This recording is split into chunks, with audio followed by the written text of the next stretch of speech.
What is up guys, Delboy here. A quick post-fight thoughts video for Kerman Lejarraga versus Frankie Gavin.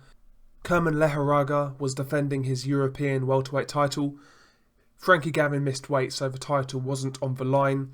Nevertheless, Kerman Lejarraga took out Frankie Gavin in the 4th round by a brutal body shot knockout. I actually really enjoyed this fight for as long as it lasted. I know Frankie Gavin didn't make weight, very unprofessional, we've said that about him in the past, but you know, he did come to fight, he gave it a go, and I felt he looked quite good in spots actually. In the 1st round, Kerman was kind of feeling Frankie Gavin out, walking forward with a high guard, not really throwing too many punches, the odd hard jab here and there, and the odd hard right hand here and there, but apart from that, round 1 was a feeling out process for Kerman, but Gavin was boxing quite well. Kerman likes to hold a high guard, and Frankie Gavin found home for his right hook to the body, right under the elbow. So that shot was landing quite early. Also, I felt Frankie Gavin done a good job of using his left uppercut to penetrate through the middle of the guard. That was a good shot also. Round 1, I felt Frankie Gavin boxed quite well, and he won that round.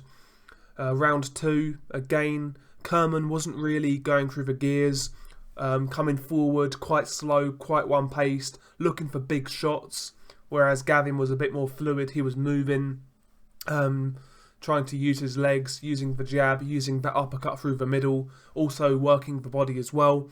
Round 2, again, based on activity, you might have had to have scored it to Frankie Gavin. Round 3 was when I felt Kerman was starting to warm up. He was getting closer with that right hand. He was letting it go more. Some hard jabs landed. Some hard right hands also landed. Frankie Gavin also having success. But, you know, I just got the sense in round 3 that Kerman was starting to warm into it. You might have actually scored round 3 to Gavin based on activity. But in my opinion, it was clear at that point that the tide was turning. Round 4 was when it ended. Kerman hurt Frankie Gavin to the head numerous times in this round with his right hand. To Frankie Gavin's credit, when he was hurt, he didn't lie down, he actually threw back, he tried to keep Kerman off of him, but Frankie Gavin just didn't have the power to keep Kerman Lejarraga off of him, and, you know, Kerman was looking for that perfect shot, he was looking to take Frankie Gavin out. Frankie Gavin was valiant in trying to see out the round, but Kerman lands a lovely left hook to the body that just cleans out Frankie Gavin. Frankie Gavin couldn't beat the count, and that was all she wrote. Kerman Lejarraga defeats Frankie Gavin by a 4th round knockout. I felt this fight kind of demonstrated some of his flaws. Against a moving target at a higher level, he might struggle. Kerman's feet were quite slow in this fight, wasn't really letting his hands go. He was winging a lot of shots. There's no doubt about it, he looks for that one perfect shot. And, you know, against a guy who's a bit more cute, against a guy who has elite level movement, he will probably come unstuck. But if you match him right against certain guys, I think, you know, this guy is going to be involved in some really, really good fights. I think his power is real. He does things well as well, you know, I think he tucks up quite well. Doesn't take a lot of shots flush. I know he got hit a bit in this fight, but you know, he's done a good job of catching a lot of shots on the guard. I think Kerman's jab is good when it gets going, but I think he needs to be more active with the jab. His power jab is really good. When he steps in with it, that's a really good shot. But I would like to see him more active with it. And I would also like to see him vary it a bit more. So pouring jab, jab to the body. You know, I would just like to see a bit more variety on that shot to set up his attacks a bit better and to keep his opponents guessing. But there's a lot to like about Kerman. Power puncher, aggressive, gets hit, tries to hit you and knock you out. You know, there's a lot to like there. Certainly European level, as he's proved by knocking out Frankie Gavin and Bradley Skeet. I would like to see him now fight a guy who is not world level, but like fringe world level. Maybe somebody like Andre Berto, who used to be a world level fighter, but is on the decline now. I think that would be a good fight for Kerman. You know, guys around that level.